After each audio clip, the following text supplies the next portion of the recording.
La grâce et la paix vous sont données de la part de Dieu qui nous rassemble et de Jésus, le Christ, qui nous aime et nous conduit. Cet accueil, où que vous soyez, nous dit une fois de plus que nous sommes attendus, que nous sommes aimés, quelles que soient les circonstances. Cette assurance est un apaisement. Que ce temps de culte si particulier dans sa forme soit un vrai temps de repos, de réflexion. Il doit être aussi, étrangement, alors que nous sommes loin physiquement les uns des autres, un temps de rapprochement qui nous dit de manière forte que nous sommes unis par une parole qui nous dépasse, mais qui nous dit notre fraternité, une parole qui nous nourrit et nous fait grandir, tous tournés vers le même Seigneur, où que nous soyons. C'est toi, Seigneur, qui nous unis, dans le chant 208.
Pour ce temps de louange, voici un extrait du psaume 147, versets 7 à 11. Entonnez pour le Seigneur l'action de grâce. Jouez pour le Seigneur sur la cithare. C'est lui qui couvre les cieux de nuages, qui prépare la pluie pour la terre et fait pousser l'herbe sur les montagnes. Il donne la nourriture au bétail et aux petits du corbeau qui réclament. Il n'apprécie pas les prouesses du cheval. Il ne s'intéresse pas aux muscles de l'homme. Mais le Seigneur s'intéresse à ceux qui le craignent, à ceux qui espèrent en sa fidélité. Rappelons-nous que dans l'hébreu biblique, craindre le Seigneur signifie respecter ses commandements et non avoir peur du Seigneur. Et nous prenons le chant 151, les strophes 1 et 3 pour louer l'Éternel.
Prions pour notre repentance.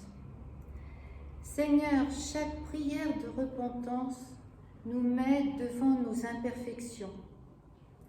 Chaque soir, en revoyant notre journée, nous savons que nous aurions pu faire mieux ou faire autrement, nous taire au lieu de parler, ou au contraire, oser prendre la parole à un moment où nous n'aurions pas dû garder le silence. Que d'incompréhension, que de blessures prennent naissance simplement parce que nous ne prenons pas l'attitude qui convient. Comment mettre en place cet amour inconditionnel que Jésus nous enseigne? Comment faire pour que la nourriture reçue soit bénéfique à tous? C'est l'espérance en ton pardon perpétuel qui nous fait vivre. Et nous trouvons cette annonce du pardon et la volonté de Dieu dans l'acte 10, verset 43. Quiconque met sa foi en lui reçoit par son nom le pardon des péchés. Rappelons que le terme de péché signifie se tromper de cible.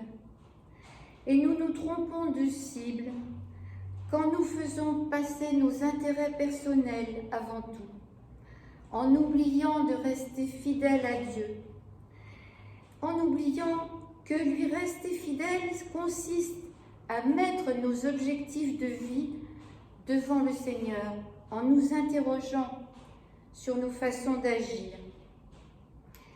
Et ce pardon de Dieu est lié à son amour pour l'humanité. Comme nous le dit Paul dans sa lettre aux Corinthiens au chapitre 13.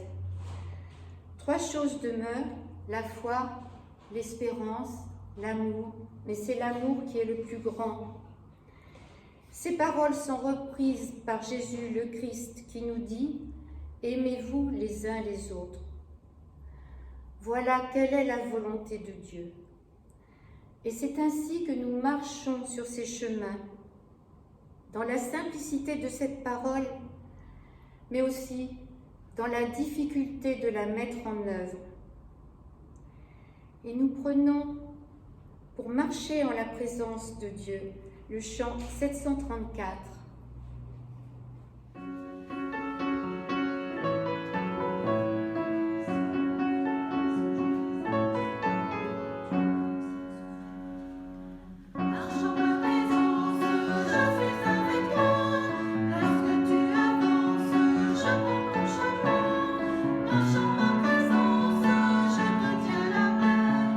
Chaque jour qui passe, chaque jour qui vient,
Prions avant de prendre les lectures de ce jour.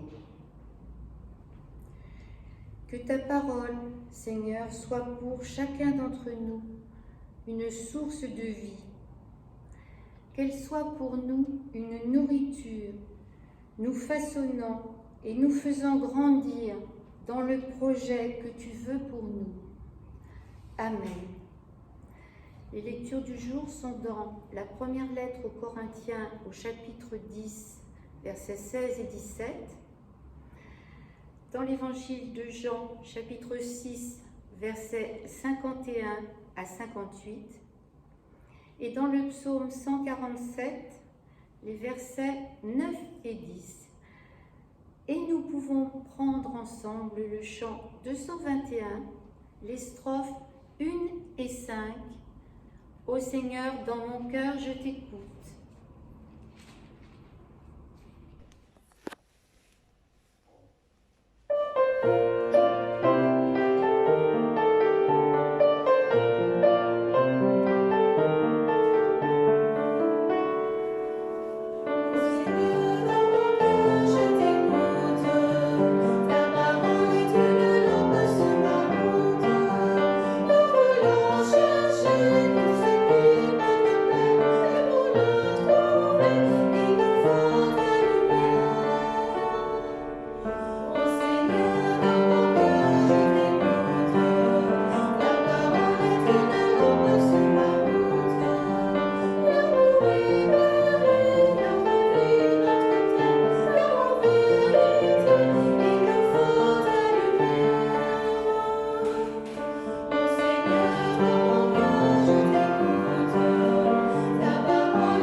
Corinthiens, chapitre 10, versets 16 à 17.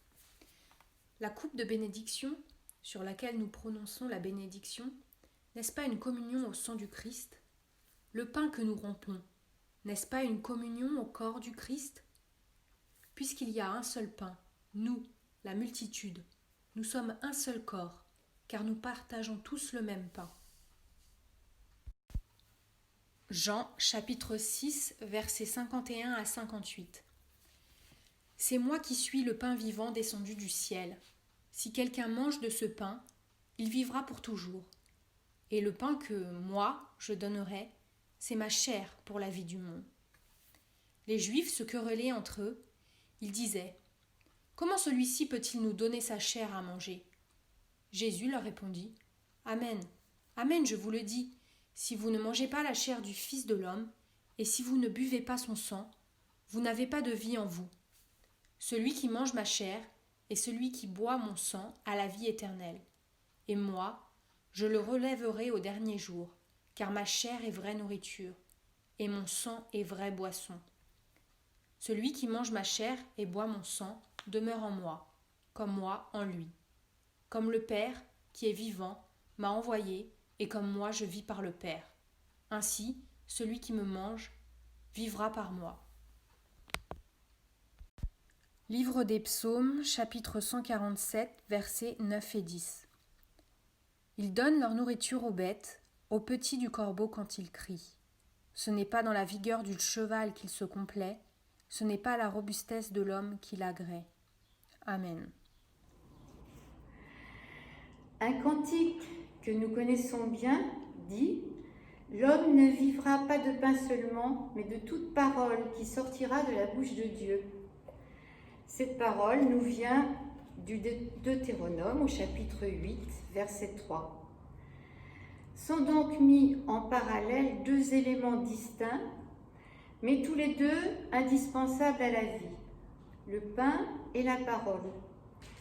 Ils sont si couramment liés dans notre théologie que nous ne prêtons plus garde à l'étrangeté du rapprochement. En effet, le pain, aliment de base, réclamé à corps et à cri par tous les peuples affamés et à la base de toutes les révolutions, et la parole, le logos, participant aussi bien à la création de manière déterminante qu'à l'échange quotidien et utile que nous avons tous les jours les uns avec les autres. Ces deux mots se trouvent donc réunis, amalgamés, dans un enseignement, celui de Jésus. On va essayer de se promener dans les textes et de voir les liens et les différences. Dans le Deutéronome, l'épisode fait allusion à une nourriture vitale. C'est l'épisode bien connu de la manne. Cela dans le contexte du désert, un lieu de solitude, un lieu de réflexion, un lieu symbolique du long chemin de vie, 40 années d'errance, amenant le peuple élu à saisir à la fois sa vulnérabilité et la présence toujours réelle du Seigneur qui donne la manne et permet donc à la vie de se poursuivre. Notons que cette manne est donnée chaque jour.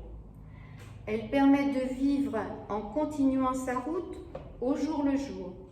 Elle ne peut être conservée. Cette errance a juste ce qu'il faut pour pouvoir se poursuivre. Elle permet à ceux qui la vivent de réfléchir à leur expérience de vie. Tous sont mis à l'épreuve et sont mis en position de choisir. Qu'est-ce qui est essentiel pour poursuivre un chemin? Continuer avec ce Dieu qui nourrit ou s'égarer à tout jamais sans aucune chance de survie? Quels sont donc les choix qui sont proposés par Dieu dans ce moment décisif pour le peuple élu? Est-ce que nous pouvons trouver un écho dans nos propres choix? Quels sont les choix humains qui agréent au Seigneur ou non? Faisons un tour dans le psaume 147. Nous trouvons des indications de ce qui ne semble pas plaire à Dieu et qui ne sont pas sans lien avec notre monde moderne. Nous lisons au verset 10 que le Seigneur ne se complaît pas dans la vigueur du cheval, et ce n'est pas la robustesse de l'homme qui l'agrée, ou selon les traductions, que Dieu n'apprécie pas les prouesses du cheval et ne s'intéresse pas aux muscles des hommes. En d'autres termes, le Seigneur n'aime pas les gros bras, il n'aime pas ce qui fait étalage de la force, il n'est pas à la recherche du toujours plus, ni du tape à l'œil. Nous entendons tous à travers ces mots ce qui est toujours d'actualité pour nous, car nous connaissons bien les toujours plus, les toujours mieux qui orientent nos vies basées sur le profit, la réussite à outrance, la surconsommation, le rendement, la concurrence. Combien des politiques sont menées ainsi de par notre monde? Eh bien, le psalmiste nous dit que cela n'est pas aimé par Dieu. Il souhaite autre chose pour l'humanité. Mais on peut se demander qu'est-ce que l'homme a donc appris à travers ce texte? Qu'a-t-il tiré de ces recommandations? Reprenons l'image du pain citée au début. Il semble que toute la vie en dépende. Et pourtant, une bouchée de pain mise en bouche me fait penser à une expression populaire qui dit « Je n'ai pas digéré ce qu'on m'a dit ». Cela implique qu'on n'a pas entendu ou qu'on n'a pas bien reçu ce qui nous a été dit. Et nous attendons d'une parole qu'elle nous soit utile. Comme une bouchée de pain doit être malaxée, tournée dans tous les sens avant d'être digérée, une parole doit aussi être malaxée, retournée, mastiquée, avant d'être comprise et porteuse de sens. Nous voyons donc qu'une parole bien comprise est nourriture si elle est digérée. Cela évoque le lien entre le corps et l'esprit. Nous trouvons d'ailleurs une illustration de ce lien avec l'épisode difficile que nous traversons. J'entends à travers divers médias, souvent évoqués par des médecins, l'importance du lien, de la parole, du contact entre les humains pour établir les meilleures chances de guérison. On a vu que les personnes isolées, seules, sont souvent en moins bonne santé que ceux qui sont entourés. La parole joue un rôle essentiel dans le bon équilibre de notre corps.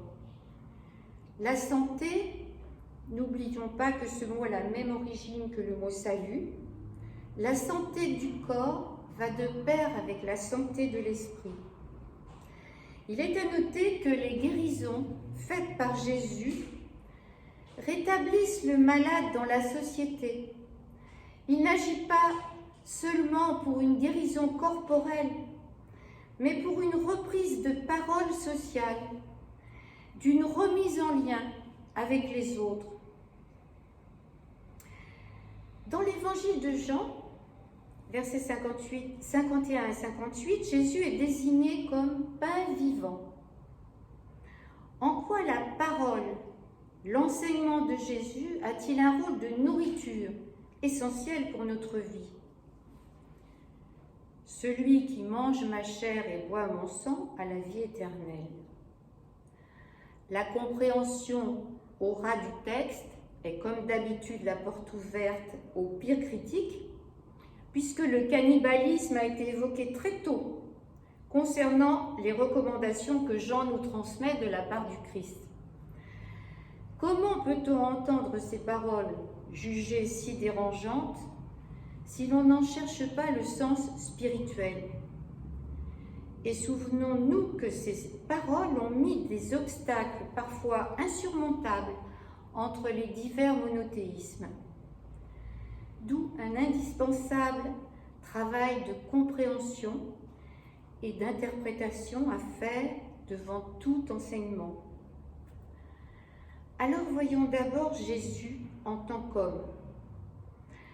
Même s'il est l'incarnation de la parole, il a d'abord prêché en tant qu'humain, entouré de disciples. C'est dans la vie réelle, faite de chair et de sang qu'il a prêché. Sa vie faite de chair et de sang a été dédiée à dire aux hommes ce qui est essentiel aux yeux de Dieu. Sa vie terrestre a été l'instrument de Dieu, dans lequel il s'est engagé jusqu'à la mort. Par sa réalité physique, il a dit, il a vécu pleinement la parole de Dieu. Par lui, la parole s'est faite chair. Lorsqu'il dit « Celui qui mange ma chair et boit mon sang a la vie éternelle », il dit au monde qu'en lui donnant toute sa confiance, en adoptant la force de cette vie, en prenant cette parole comme nourriture, on digère, on assimile un enseignement, une parole qui nous transforme. Cela nous apprend qu'il est nécessaire de ne pas séparer, de ne pas opposer pain et parole. Nous avons au contraire à les mélanger, à les malaxer ensemble pour se régénérer et vivre autrement dans un être réunifié. C'est une nécessité physique indissociable des valeurs spirituelles, mais c'est aussi une nécessité économique qui ouvre à un comportement responsable, alliant nos besoins vitaux à des relations raisonnables et humaines avec les nations partenaires. Lier les notions de pain et de parole peut ouvrir un chemin conforme à ce que Dieu veut pour l'humanité. Nous avons un jardin à entretenir et un avenir ouvert devant nous. Rappelons-nous des paroles dites à Abraham, « Va vers le pays que je te montrerai ». Comme lui, nous devons avancer et découvrir le monde avec un guide qui nous enseigne et nous nourrit en route. Nous pouvons alors en venir au verset 17 de la première lettre aux Corinthiens. « Puisqu'il y a un seul pain, nous sommes tous un seul corps, Si ce corps nourri par une parole venue de Dieu à travers le symbole d'un morceau de pain, si cette parole est véritable nourriture spirituelle, nous pouvons tous la recevoir et ainsi former un seul corps. Tous ceux qui se reconnaissent dans ce symbole, qui l'acceptent comme viatique, peuvent chercher tous ensemble une voie qui respecte le souhait de Dieu pour l'humanité. Nous avons tous à serrer les rangs, à nous donner la main, afin de préserver notre santé, notre salut, et aller dans une direction humaine et bienveillante. C'est ainsi qu'une vie nouvelle est offerte. Une vie dont l'éternité n'est pas une durée linéaire, mais une profondeur, une plénitude qui n'a de sens qu'appuyée sur une parole de vie et d'amour les uns pour les autres. Notre nourriture nous mènera à une vie renouvelée seulement si elle s'accompagne d'une parole que Jésus nous délivre, une parole qui nous délivre et nous élève vers davantage de spiritualité, sans laquelle le pain n'aurait pas de goût. Dans notre théologie réformée, la scène est un rite qui prend place dans certains cultes, mais pas dans tous. Nous donnons généralement davantage d'importance à la réflexion autour de la parole sous forme de prédication. Calvin disait de la scène, comme de tout sacrement, que c'était une béquille dont se sert un infirme pour soutenir sa marche. Pour lui, la parole de Dieu doit nous suffire. Mais l'être humain a besoin de symboles sur lesquels s'appuyer. Ces symboles donnent du sens et accompagnent notre vie spirituelle. Ainsi sommes-nous faits, ayant besoin de gestes, de signes, pour exprimer aux yeux de tous quelle est notre foi. Les sacrements ont donc un peu un rôle de témoignage. Ils ne servent pas à nous faire chrétiens, mais ils servent à dire aux autres que nous sommes chrétiens. Ils rendent notre foi visible. À travers le pain et le vin dans la Sainte Seine, nous pouvons voir aussi le travail des hommes. Ils apportent avec eux le fruit de leurs efforts et en font une participation au monde, un accompagnement, une communion qui les unit à la parole du Christ. Faites ceci en mémoire de moi. Ils sont présents au Christ comme le Christ est présent en esprit au moment communautaire du partage. En cela, ils forment un seul corps. En ce sens, le pain partagé signifie la parole et nous la donne en nourriture. Oui, la vie entière de Jésus, faite de chair, de sang, porteuse de l'Esprit Saint, nous nourrit. Elle a nourri et continue de nourrir des millions d'humains, leur permettant une vie au-delà de la vie, et cela pour l'éternité. Amen.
Prions pour confesser notre foi. Je crois en toi, Seigneur, parce que tu es vivant. Non pas vivant comme sont vivants tous ceux qui nous entourent et que nous voyons de nos propres yeux. Non, tu es vivant parce que ton enseignement est la base même de la vie. Une vie qui nous tourne vers la paix. Une vie qui, si elle était mise en pratique telle que tu nous l'enseignes, transformerait le monde. Cette mise en pratique respecterait notre environnement, le ferait croître tel que tu nous l'as confié. Cette vie nous ferait réellement frères et sœurs, sans que notre origine ou notre aspect physique nous catégorise, mais au contraire manifeste que nous sommes enfants de cette vie que tu nous donnes.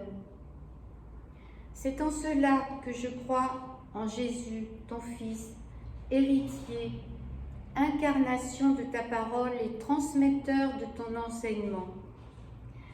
Je crois que, par ton esprit, ce changement d'orientation de notre monde est possible. C'est en lui qu'une force nous est donnée et nous permet cette résurrection permanente liée à ta présence. Je crois en toi, Seigneur de nos vies, lien de nos communautés qui dépasse notre monde, car tu es venu jusqu'à nous et tu nous accompagnes chaque jour. Amen. Alors, en ces temps troublés et différents, n'oublions pas ce qui nous fait ressentir nos liens communautaires. Ils s'expriment autrement, mais ces liens montrent la réalité de notre Église. Et cela passe par des dons nécessaires à cette vie d'Église qui demande notre participation en nous souvenant que donner, c'est aussi être reconnaissant pour ce que nous recevons. Amen.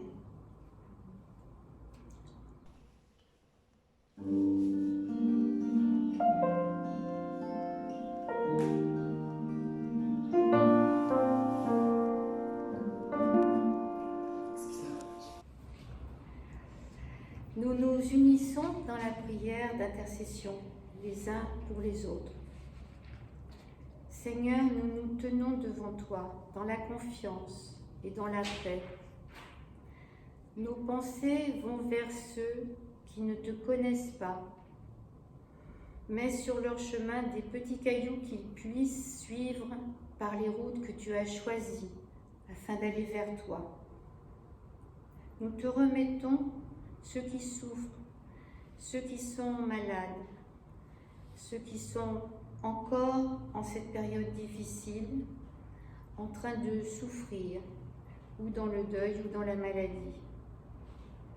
Aide-nous à savoir aider comme il faut ceux qui attendent une aide.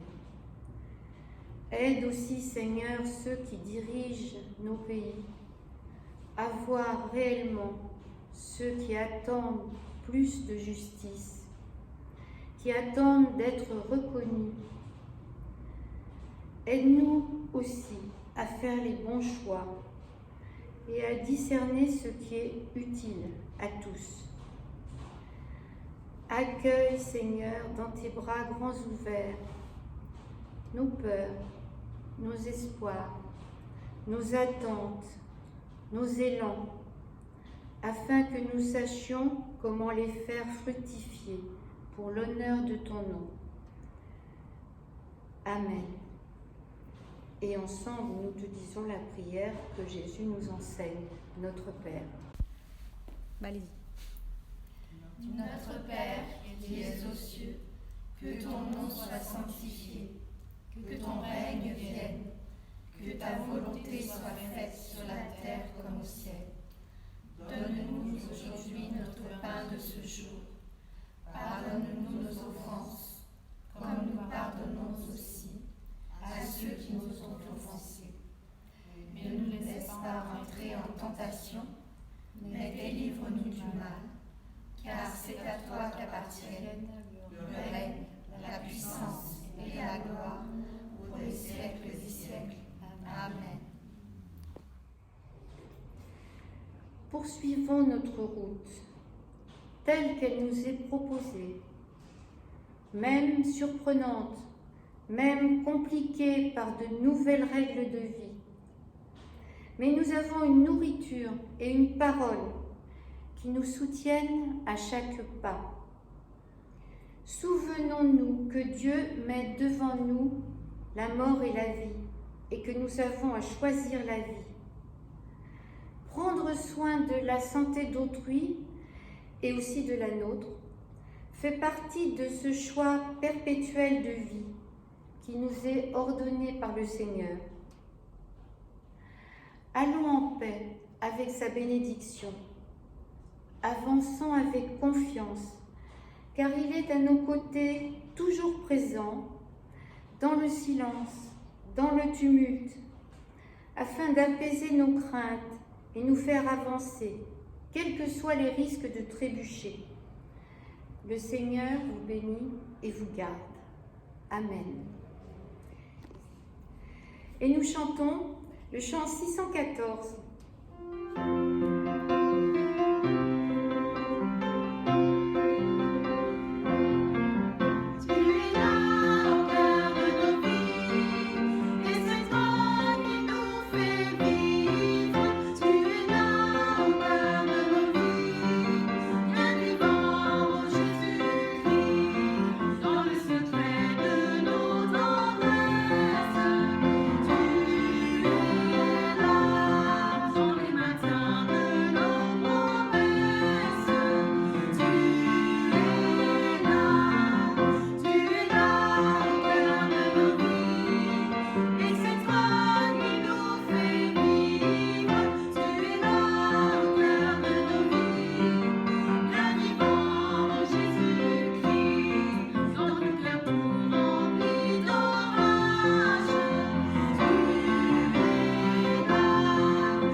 Et je vous souhaite un bon dimanche à tous.